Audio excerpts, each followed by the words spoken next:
Բարև ձեզ, Ֆակտոր TV հյուրը Ազատ քաղաքացի հասարակական կազմակերպության ղեկավար Հովսեփ Խորշոդյանը, ողջույն, պարոն Խորշոդյան, մայիսի 15-ը կարող է բեկումնային լինել ռուս-ուկրաինական պատերազմի կանգնեցման հարցում, եթե իհարկե տեղի ունենա Պուտին-Զելենսկի հանդիպում Ստամբուլում, ստամբուլյան բանակցություններ արդեն իսկ ծրագրված են, Զելենսկին պատրաստ է ասած հանդիպել Պուտինին Ստամբուլում, իդեպ Թրամփն էլ շատ հետաքրքիր է, որ այդպես իր ներկայությունը այսպես թանկ է միշտ վաճառում, հա, ասած ես պատրաստ եմ գնալ Ստամբուլ, եթե իրապես արդյունքներ են լինելու, այսինքն Պուտինի պատասխանը այստեղ շատ կարևոր է, անձամբ կգնա ինքը Ստամբուլ եւ արդյոք բանակցությունները կտանի իրապես Ուկրաինային նաև բավարարող լուծումների դաշտ, դուք ինչ եք սպասում մայիսի 15-ից։ Ես այդքան լավատես չեմ, որ Պուտինը կգնա Ստամբուլ, որովհետև մենք հիշում ենք մի անգամ չի, որ ինքն էլ իր ներկայացուցիչներն էլ ասել են, որ Զելենսկու հետ բանակցելու բան չկա, թող օրինական իշխանություն ընտրվի այնտեղ կամ ներկայացուցիչ դնեն, օրինակ Ռադայի ղեկավարին, որը իրենք համարում են ավելի լեգիտիմ մարմին, քան նախագահ Զելենսկին, իսկ ինչի չեն համարում լեգիտիմ, որովհետև ասում են ինքը արդեն պետք է նոր ընտրություններով ընտրվեր կամ ուրիշ մեկ ընտրվեր, չեն անում նոր ընտրություններ, նշանակում է ապօրինի է իր շարունակումը, որ պաշտոնավարել որպես նախագահ։ Այսպեսի ինչ որ առթավորվելու իհարկե բաներ։ Ես կարծում եմ Պուտինը ասելու է, որ առաջի դեմքերի մակարդակով չի լինելու հանդիպումը, մենք 15-ը նախատեսում ենք, որ պատվիրակություն կուղարկենք, դուք էլ պատվիրակություն ուղարկեք։ Ու Զելենսկու փորձը օգտագործել այդ հնարավորությունը, որ Պուտինը չի գալու եւ ինքը մեղքը բարթելու է Պուտինի վրա, եւ Տրամփին հերթական անգամ ցույց է տալու ով է կառուցողական կողմ, ով է ուրեմն պատերազմի շարունակության ջատագով, այդ բանը հնարքը չի ստացվելու, կարծում եմ։ Այսինքն մեկ հանդիսատեսի թատրոն է ստացվում այս ամեն ինչը հանուն Թրամփի։ Թրամփը ով շուտ կհամոզի, որ Թրամփին, որ ելնից կողմն է ապակառուցողական, այո։ Միայն Թրամփին համոզելու հարց չի, իհարկե նաև Զելենսկին դրանով հեշտացնում է ամերիկյան իստաբլիշմենթի գործը, որը որ պրո-ուկրաինական է բնականաբար, որովհետև ռուսական վտանգը սպառնալիքը լավ են զգում ի տարբերություն Տրամփի, այնտեղ մեծ մասը, ու Տրամփի ես նկատում եմ Տրամփի եւ Մագայի, որը այսօր արդեն գնալով քիչ ավելի ազդեցությունը փոքրանում է Մագա խմբի, հա, այդ Make America Great Again խումբը, գիտեք, որ առավել արմատական էր տրամադրված Ուկրաինայի դեմ եւ Ռուսաստանի օգտին, հա, որտեղ դավադրապաշտների այնտեղ խմբակ է ըստեյության, որին նաև թուրք էր տալիս Տրամփը, բայց հիմա քանի որ Տրամփի այս տարիֆների քաղաքականությունը, նաև Ուկրաինայի հարցում քաղաքականությունը մեծ դժգոհություն է առաջացրել Միացյալ Նահանգներում եւ իր վարկանիշը գնալով ընկնում է, աննախադեպ այս կարճ ժամկետի համար 100-օրյակում ոչ մի նախկինում, ոչ մի նախագահի վարկանիշ այսքան չէր իջել, ինչքան իր վարկանիշն է։ Եվ հանրապետականների մի զգալի մասը արդեն սկսում է Թրամփից դժգոհել։ Այո, որտեղ իրենք հասկանում են, որտեղ իրենց վերընտրության հարց կա։ Հեսա միջանկյալ ընտրություններ են լինում կոնգրեսում եւ հանրապետական կարող է կորցնել մեծամասնություն եւ ես վստահ եմ, որ կորցնելու է, որտեղ այս ցնցումները, որ ինքը բերեց թե Միացյալ Նահանգների, թե համաշխարհային տնտեսության վրա, ակնհայտորեն ինչքան էլ հիմա Չինաստանի հետ կարծես թե եկան համաձայնության սառեցնել առայժմ այդ տարիֆները, հա 10%-ի իջեցնել եւ այլն, միջև բանակցեն տեսնեն ինչ է լինելու, մեկ է արդեն այդ անորոշությունը եւ այդ սպառնալիքները տնտեսական, որ բիզնեսմենները, ներդրողները տեսան, արդեն բերելու է նրան, որ առևտուրը ամերիկա-չինական նվազելու է։ Եվ սկսելու են այլ շուկաներ գտնել, այլ լոգիստիկ շղթաներ կառուցել եւ այլն, որը բերելու է նաեւ վնասների, ճիշտ է, նաեւ Չինաստանին, բայց տվյալ դեպքում մենք Միացյալ Նահանգներն ենք դիտարկում եւ այդ վնասները անդրադառնալու են սպառողների վրա, ինֆլյացիա է լինելու, թանկանալու է ամեն ինչ, դոլարի արժեքն է ընկնելու եւ դա իհարկե բերելու է նրան, որ դեմոկրատները գալու են ասել, «Էսեք ուզում»։ Հարգելի ավանդական արժեքների ջատագովներ, որ գնացիք, այսպես Տրամփին ընտրեցիք եւ հիմա ստանում եք ինչ որ ստանում եք։ Շատ լավ, պարոն Խորշոդյան, տեսեք, նաեւ շատ կարևոր է ռուս-ուկրաինական պատերազմի հավանական սառեցման ձևաչափը ինչպիսին կլինի, այսինքն օրինակ եվրոպական զորքեր կլինեն Ուկրաինայում, չեն լինի որպես անվտանգության երաշխավոր, թե Ղրիմը օրինակ Միացյալ Նահանգները կճանաչի որպես Ռուսաստանի մաս, թե ոչ, որովհետեւ եթե ճանաչի, ստացվում է թիվ 1 գերտերությունը, ուժով զավթված տարածքի այսպես ասենք, լեգիտիմություն է ընդունում, ինչը չլսված բան է ըստ էության։ Նո, այդքան է չլսված չի, Գոլանի բարձունքները ճանաչեց Իսրայելի մաս։ Նույն անձը, ուղղակի։ Նույն անձը, հա, այդ իմաստով, բայց այդ նույն անձին ընտրել են։ Այո, պետությունն է ներկայացնում, հիմա այսքան էլ անձ է, բայց ինքը նախագահն է այդ երկրի։ Այ այստեղ ինչ ռիսկեր եք տեսնում, այսինքն պատերազմի հավանական ավարտ կամ չավարտ, եթե չավարտ, ապա Ուկրաինան արդյոք կշարունակի ստանալ այնպիսի զինտեխնիկա նույն Միացյալ Նահանգներից, որ կարողանա իր պետականությունը պահպանել, եթե պատերազմը չի կանգնում, գոնե չզավթվի այդ պետությունը։ Դե դուք խոսեցիք եվրոպացիների նաև ներկայության հնարավորությունից ռազմական, դրա համար էլ եվրոպացիները փորձում են ներգրավվել այս բանակցությունների ընթացքում եւ կա հետաքրքրություն մասնակցել 15-ին սկսվելիք, եթե սկսվելու են բանակցություններին, ինչպես եւ Տրամպի մոտ, այնպես էլ եվրոպացիների մոտ։ Եվ կար նաև միջև այդ կոշտ պահանջ սկսել նախ զինադադար հայտարարել 30 օրյա առնվազն, որի պայմաններում նոր քննարկումը տեղի ունենար։ Ճիշտ է, ամեն դեպքում թեև համաձայնվեց Զելենսկին, այդ թվում Տրամպի ճնշման ներքո, որ ասաց անհապաղ համաձայնվի, կոպիտ ասած, լավ առաջարկ կա, գնա բանակցի, ինչ ես ուզում։ Համաձայնվեց, բայց շարունակում է Զելենսկին էլ եվրոպացիներն պնդեն, որ ամեն դեպքում այդ զինադադարը պետք է ուրեմն զուգորդի այդ գործընթացին բանակցությունների եւ դա էլ Ռուսաստանի բավական նեղ վիճակի մեջ է դնում, որտեղ եթե սկսի բանակցություններ, բայց շարունակի հարվածներ Ուկրաինային, դա էլի իրեն դնում է այդ թվում Տրամպի արչեւ կամ այսպես Տրամպի կողմնակիցների, հա, այսպես ասենք, եւ նրա էլեկտորատի արչեւ ավելի շատ, որովհետեւ չեմ կարծում էլի Տրամպին այդքան մեծ նշանակություն ունի այդպիսի հարցերը, բայց ինքը հիմա ավելի շատ մտահոգ է իր էլեկտորատի արձագանքներով։ Այնպես որ ենթադրում եմ, որ կարող է ընդհանրապես չդադարի, որ դեմքը փրկի Պուտինը, որ այդ արևմտյան երկրների, եվրոպական երկրների, այսպես ուլտիմատումներին, հա, վերջնագրերին չենթարկվեց, բայց էապես կթուլանա, հա, այդ ինտենսիվությունը ռազմական գործողությունների կարծում եմ, բայց ամսի 15-ին իր մասնակցության հարցը իմ համար էլի հարցական է, լավատես չեմ այդ հարցում։ Տեսեք, վերջերս Հայաստանյան մեդիաներից մեկը գրել էր, որ Ռոբերտ Քոչյանը այցելել է Մոսկվա հանդիպել Պուտինին, նրա թիմակիցները չհերքեցին եւ դրանից մի քանի օր անց իհարկե մայիսի 9-ի համատեքստում Հայաստան վարչապետը գնաց Ռուսաստան, դրանից օրեր առաջ Հայաստանի իշխանության տարբեր ներկայացուցիչներ Ալեն Սիմոնյան, Արսեն Թորոսյան, ՀԿՊ վարչության անդամներ մեղադրեցին հիբրիդային պատերազմների մեջ Ռուսաստանի կողմից Հայաստանին 2026-ի ընտրություններին խառնվելու նպատակներ ունենալու մեջ։ Այդ ձեր կարծիքով ինչն է ամեն դեպքում Փաշինյանին այս ինչ քաղաքական հաշվար կա, արդյոք դուք արդարացված համարում եք նրա այս քայլը օրինակ, կամ սրա մտահոգությունը ո՞րն է, որ օրինակ եվրոինտեգրման process-ը կարող է տեղից չշարժվել, հա, ինչ որ սառեցում տեղի ունենալ։ Միգուցե Հայաստանի իշխանությունը հաշվարկում է, որ եթե Միացյալ Նահանգներից վարչակազմը ուզում է Ռուսաստանի հետ հարաբերությունները բարելավել, մենք ինչու, այսպես ասենք, ավելի գրգռենք եւ ԵՄ գնալու քայլերը ավելի արագացնենք։ Այդ դուք այստեղ ունեք մտահոգություններ, որ կարող է որոշակի սառեցում տեղի ունենալ կամ ջերմացում հապկի կամ ռուսական ֆորմատներում։ Իհարկե ունեմ մտահոգություններ, այդպես էլ առայժմ հասկանալի չէ, ինչքան էլ ենթադրություններ արել եմ ես էլ եւ շատերը, որ այդ գնալը գուցե բալանսավորման հետ կապված էր եւ գնալուց հետո ինքը կամ ինչ-որ բան կբերի Մոսկվայից Հայաստանի համար ինքնիշխանության նոր էլեմենտներ կամ Եվրամիության հետ այդ ՍԵՊԱ-ին լայնված տարբերակը կստորագրի եւ դրան նախորդում էր այս գնալը, որ հակակշռի, այսպես բալանսավորի եւ այլն, բայց դա բոլորը ենթադրություններ են։ Հələ տեսնենք ինչ են անում, որ դրա հասկանանք։ Վերջի այս գնալու իմաստը ո՞րն էր, որտեղ առայժմ տեսնում ենք միայն հարվածներ, որը մենք ստացանք, իմիջային հարվածներ Հայաստանը ստացավ,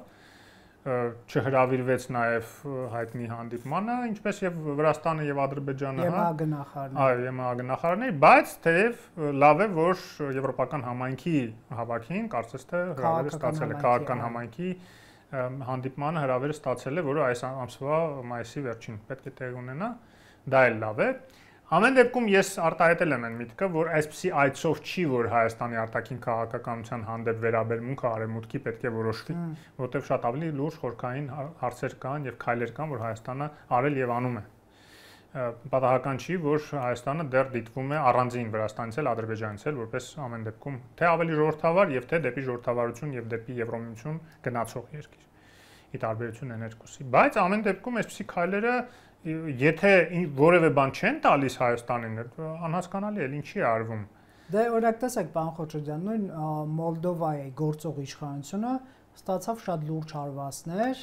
ԵՄ-ի այդ հարաքվեն իհարկե դրական ելք ունեցավ, բայց Ռուսաստան շատ մեծ ռեսուրսներ ներգրավեց նախագահական ընտրություններում, դեռ կներգրավի խորհրդանական ընտրություններում շատ մեծ միջամտություն տեղի ունեցավ եւ հազիվ-հազ, նրանց այդ նախագահ Մայա Սանդուն կարողացավ որպես նախագահ ընտրվել, խորհրդանականը դեռ կտեսնենք ինչ է տեղի ունենում։ Կարող է Հայաստանի իշխանության հաշվարկը լինել այն, որ փորձենք այսպես որոշակի ռուսական հավանական միջամտությունը ռիսկը նվազեցնել այսպիսի քայլերով, թե դա անհիմն հաշվարկ է, ամեն դեպքում Ռուսաստանը գնալու է միջամտելու ճանապարհով Հայաստանի ներքաղաքական process-ները։ Իհարկե, որևէ այսպիսի ժեստեր չի կարող ազդել Ռուսաստանի քաղաքականության վրա Հայաստանի հանդեպ։ Դա նոնսենս է, այդպիսի բաների վրա հույս դնելը, հա։ Մաքսիմում կարող էր սա լինել ավելի չգրգռելու նպատակ, հա։ Բայց մենք այստեղ ավելի խորքային հարցեր կուզենամ քննարկել, որտեղ Ռուսաստանը, նոր խոսում ենք հնարավոր խաղաղության մասին Ուկրաինայի հետ, տեսեք, այս խաղաղությունը եթե հաստատվի, իսկ ես երբ որ ասում եմ Պուտինը լավատես չեմ որ կգնա, դա չի նշանակում, որ Ուկրաինան չի համաձայնվի այլ ֆորմատով բանակցելու եւ ի վերջո չեմ ասում, որ բանակցությունները չեն կարող բերել խաղաղության, որտեղ այսօր խաղաղությունը առնվազն զինադադարը նախ եւ առաջ Ռուսաստանին է պետք նույնիսկ, հա, որտեղ այսօր ռազմաարդյունաբերությունը Ռուսաստանի անկում է ապրում։ Նոր առաջի անգամ այս առաջի երամսյակի կտրվածքով տեղեկություններ հրապարակվեց հենց ռուսական արդեն աղբյուրներից, որ ռուսական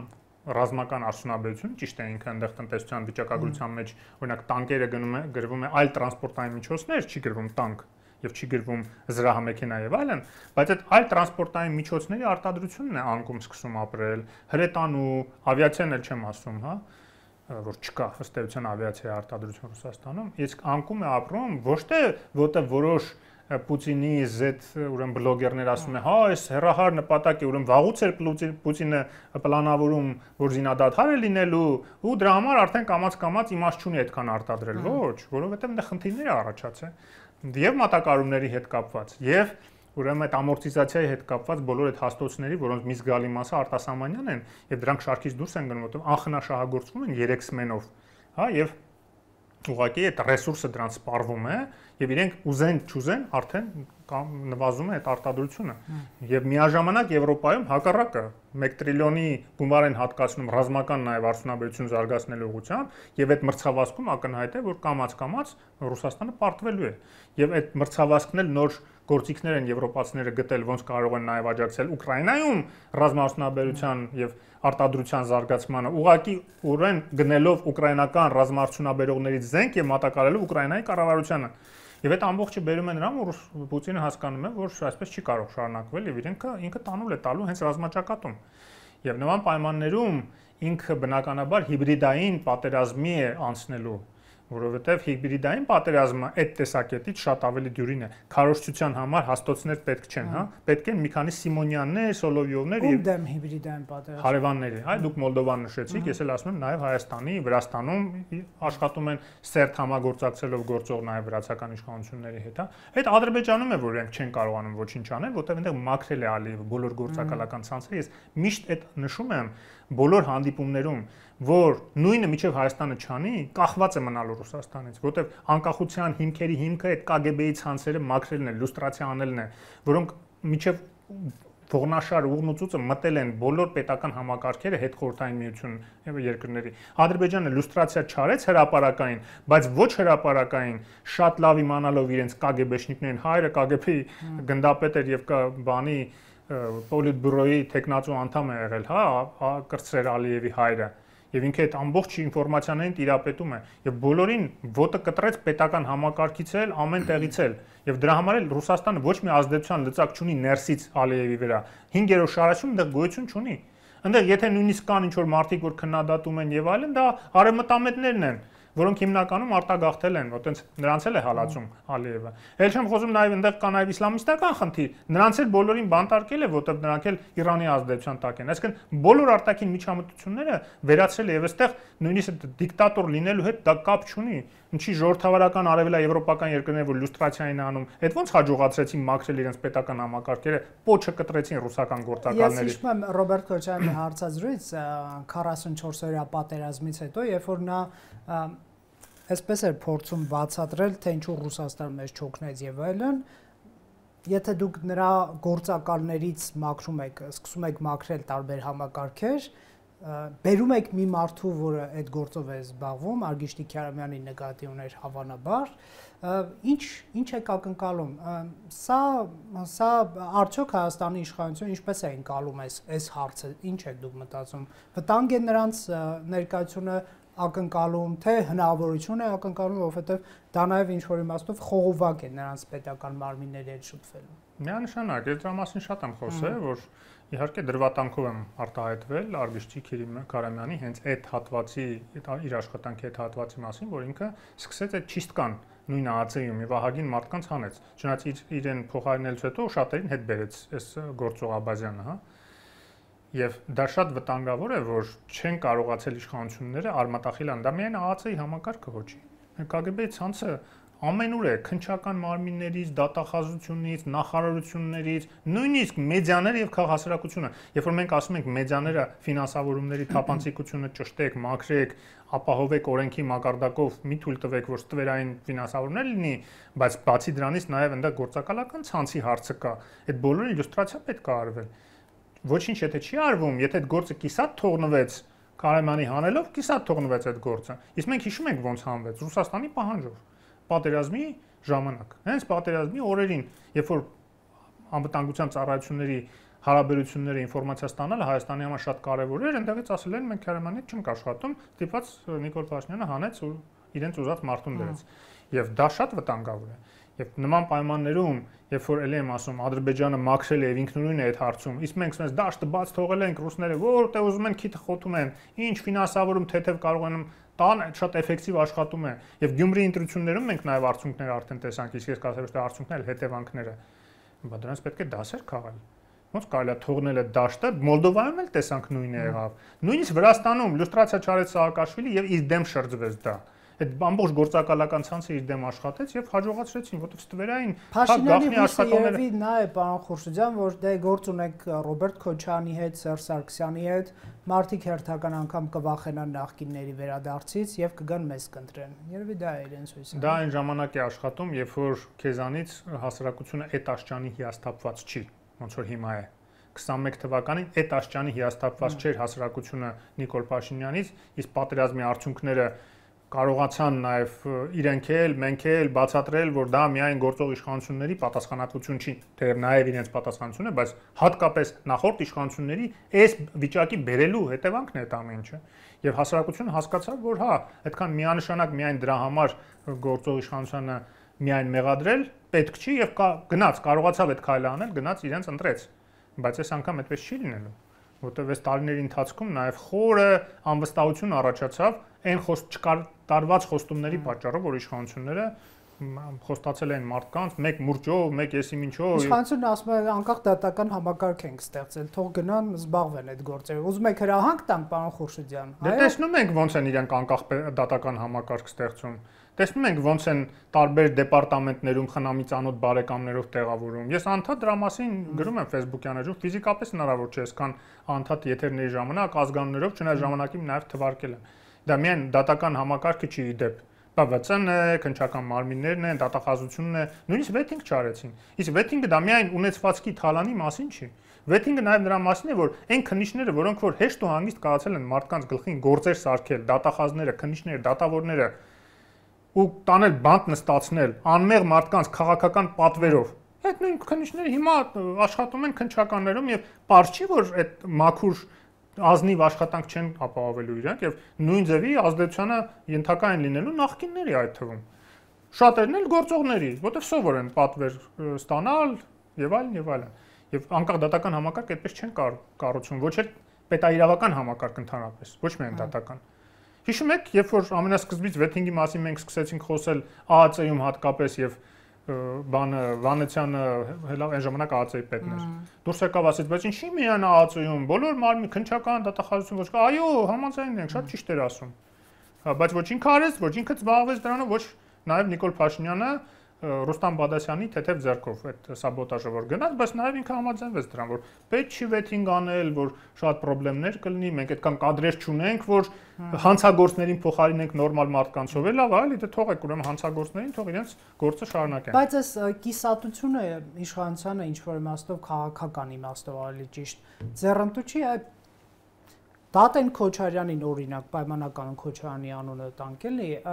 թեմա փակվելու է, բայց արդյոք թեմա փակվելը իրենց ձեռնտու է, չէ՞ որ Ալեն Սիմոնյանը մի ամիս հետո, 2 ամիս հետո, 3 ամիս հետո էլ չի կարող ասել Քոչարյանը շպիոն է ռուսական, հա, եւ դա չունենա որևէ հետևանք։ Իրենք այսպես թողելով էս մարդկանց գործի թեմայի մեջ, հա, էկրանների վրա պահելով, անընդհատ շպիոնիզմի, չգիտեմ, ռուսական գործակալ, 5-րդ շարասյուն, ագենտ լինելու մեջ են մեղադրելու եւ դա աշխատելու է իշխանության օգտին, պարոն Խորշիդյան։ Ինչու իրենք զրկվեն այդ գործիքակազմից։ Հենց այստեղ է, որ իրենք սխալ հաշվարկ են անում, վախենամ, որտեղ այն ինչ որ աշխատեց նախորդ անգամ, այս անգամ չի աշխատելու։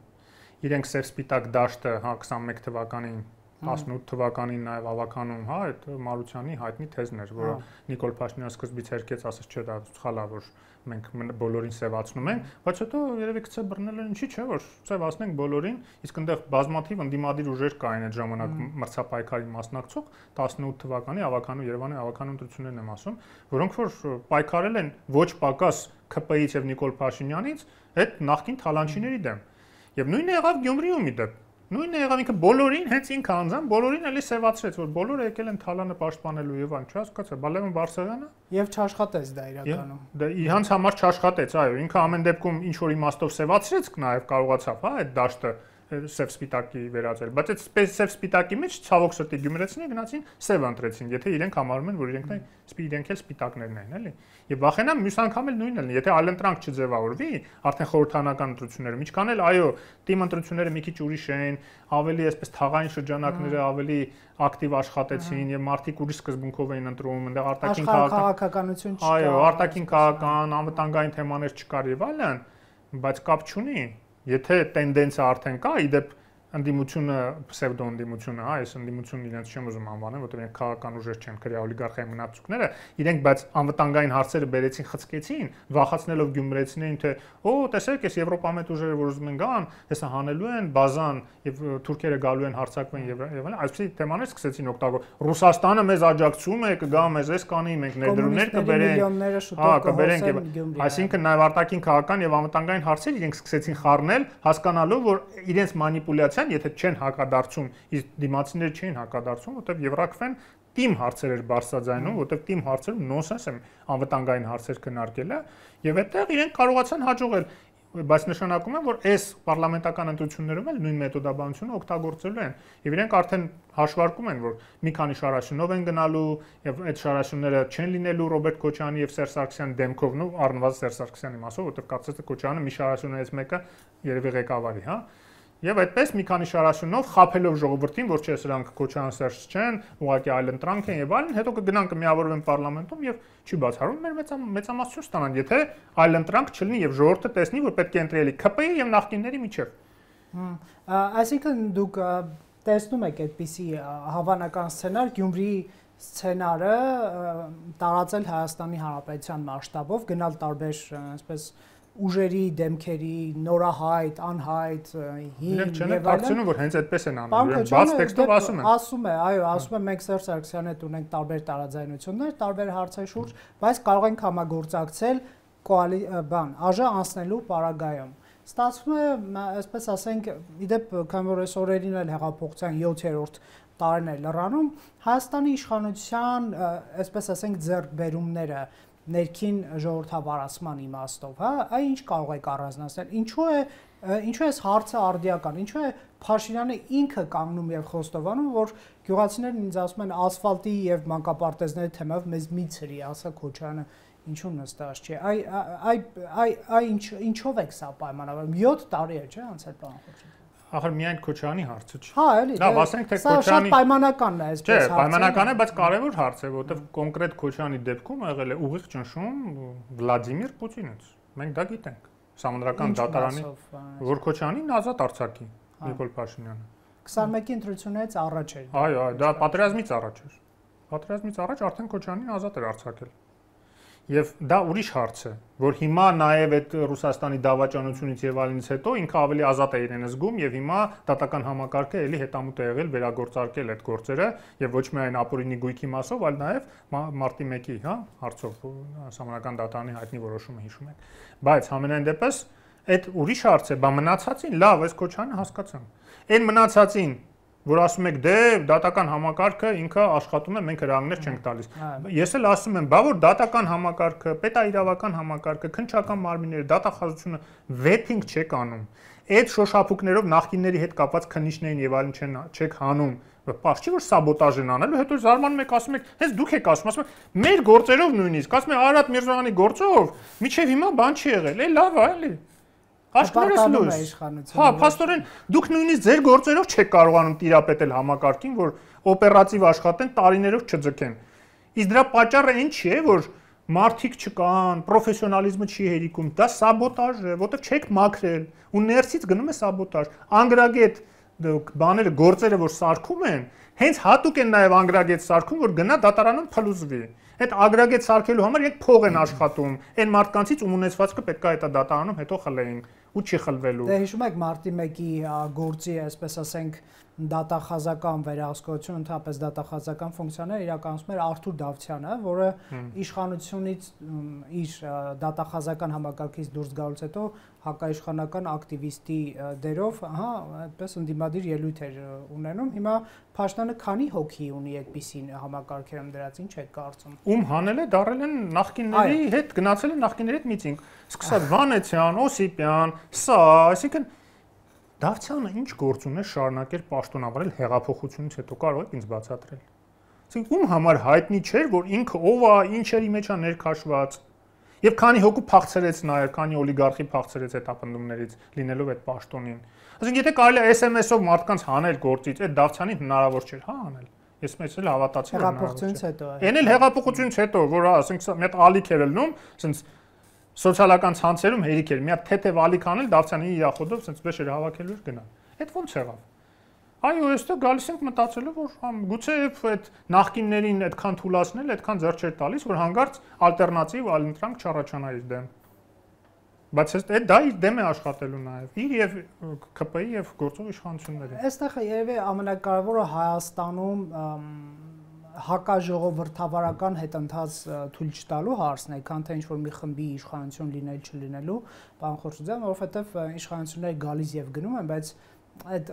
կայուն համակարգեր, պետք է լինեն, այսինքն ընտրական ինստիտուտ պետք է լինի, որ այո, մի օր սա ընտրվի, մի օր նա ընտրվի, բայց ընտրվի, ոչ թե կեղծվի եւ պարտվողը, այսպես չկեղծի, որպես ինքը մնա իշխանության։ Մենք չունենանք այդպիսի շրջան, այսինքն ամենակարևոր ձեռքբերումը մեր պետության դա կլինի, որ ընտրություններով մի քանի իշխանություններ փոխվեն եւ յուրաքանչյուր պարտվող իշխանություն չկեղծի, այսինքն թողնի եւ հեռանա եւ հակաժողովրդավարական հետընթաց թույլ չտա։ Այ Փաշինյանի իշխանությունը արդյոք այդ ինստիտուցիոնալ հիմքերը ստեղծել է։ Այդ ձեր ասացի միակ ինստիտուցիոնալ հիմքը այլընտրանքային ժողովրդավարական ուժերն են։ Որտեւ այլ տարբերակում մենք ստանալու ենք ինչ որ Վրաստանը ստացավ։ Սաակաշվիլին այո չկեղծեց, ապահովեց անցում իշխանության, բայց տվեց այդ իշխանությունը քրյա օլիգարխիային, որը որ լրիվ դիմակափոխվել էր, նախկին Շևարդնեձեինը չէր, բայց նույն մարդիկ էին ըստ էության միջին էշելոններում եւ Ռուսաստանի նաեւ սերտ կապերով Ռուսաստանի հետ։ Հիմա վտանգը կա նաեւ Հայաստանում, վտանգը կա նաեւ Մոլդովայում։ Մի կերպ մազով անցկացրեցին նախագահին, ինչը իդեպ Ռումինիայում չհաջողվեց, ստիպված են չեղարկել, այո։ Բայց հիմա պարլամենտական ընտրությունների սեպտեմբերին կարծեմ թե հոկտեմբերին Մոլդովայում շատ ես այնտեղ խոսում եմ մեր գործընկերների հետ, շատ մտահոգ են, ասում են կարծես թե մեծամասնությունը հավաքում են նախկինները։